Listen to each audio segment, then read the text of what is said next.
Kinde mane koro bende koro ne ukawo okang' mano mar chungo ayanga tiyo kod okumba mar thieth mano mar SHA kata rwako jotuo matiyo kod okumba mar thieth mar SHA. Bende ni riwruok mano mar ute thieth mag ji giwegi kaachiel kod mago mag ute lamo manitiere bor riwruok mar Rufa.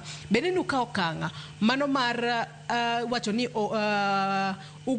owacho ni ok ubiyie paro mano mar chudo ne ji ma udhier nikech wang'eyo ni nitiere chenro ma sirikal biro godo maneno ni ji duto oyudo thieth e nengo moywe. To kopogore kod mano, Dr. Omamo, bende nitiere chenro ma idwa kaw mano mar daro jopuonj kaachiel kod obila mar mondo mi koro gin bende gibede okumba mar thieth mano mar SHA ka giwuok e okumba mar thieth okumba mar thieth magitiyogo sani biro bedo ka expire tarik 30 dwe mar 11 mano ma higani. Matiende ni kochako tarik 1 dwe mar 11 mano ma higani owinjo bed ni gichako tiyo ayanga kod okumba mar thieth mar SHA. Ang'o momiyo paro ma kamago bende ok uyiere godo un kaka riwruok mano mar ute thieth manitiere bwo Rufa, Dr. Omamo?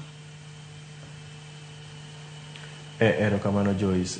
Ing'eyo ni migawo mar thieth kata thieth en ratich mar ng'ata e constitution mar Kenya ka. Ma kata golo jopuonje ma otergi maduogi e SHA, mano ratich gi telo gi mar union mar Kenya National Union of Teachers. Ok wanyal tamo gi mondo kik gidhi.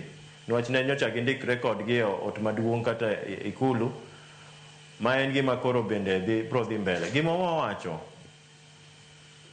ni osiptende ma nyocha osebedo ka neno obila gi jopuonje. Gin e osiptende bende ma SHA bende nigi gopegi. To nitie insurance ma nyocha gintie miluongo ni Ion Minet ma ing'iyo gi MKL.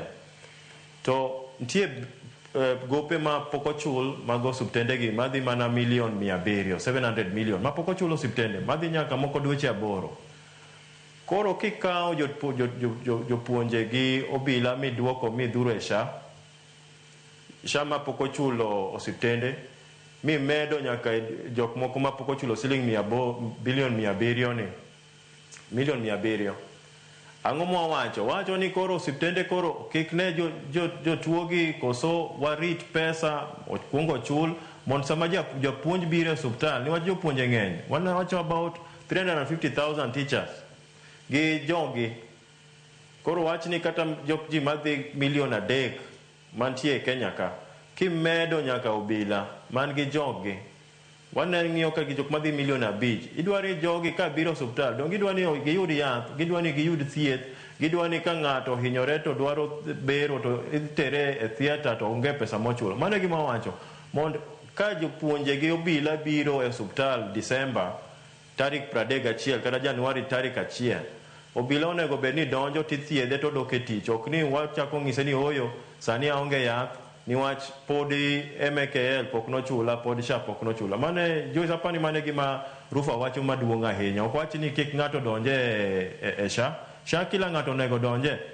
Kata nyaka MPs gi governors gi MCAs gibe gidonje e SHA. Abe dagombi ni governor moro obiye osiptal mar serikal othiedhe kata MCA obiye osiptal mar serikal othiedhe mondo gibe gine ni SHA ma gi wasiro ni be tiyo negi kaka onego bed ni tiyo ne jopiny. Mane kwayo mar Rufa nego. Iwacho kanyo makare ahinya to nyaka ne